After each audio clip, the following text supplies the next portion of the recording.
9000 درهم. مرتاح انت في التقاعد اللي عندك دابا بصراحه؟ شويه بناتي هما اللي كيعاونوني شويه صافي.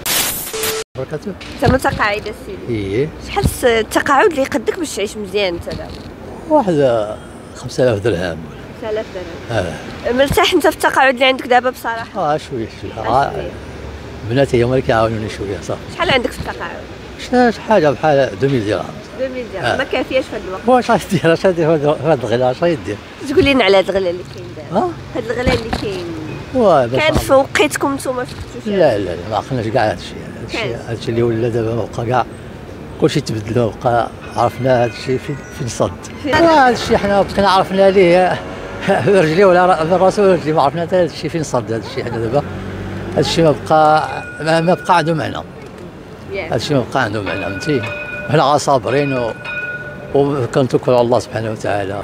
حاجه اخرى لا يكلف الله نفسا الا وسعها فهمتي. داك الشيء الضرورات احكام فهمتي. داك الشيء ماشي مسائل دينيه. غتقلل شويه العبء على المواطن. هذاك الشيء مساله دينيه. هذاك الشيء الواحد ما يكلفش على راسو فهمتي. سواء كان العيد ولا ما كانش ما يكلفش على راسو فهمتي.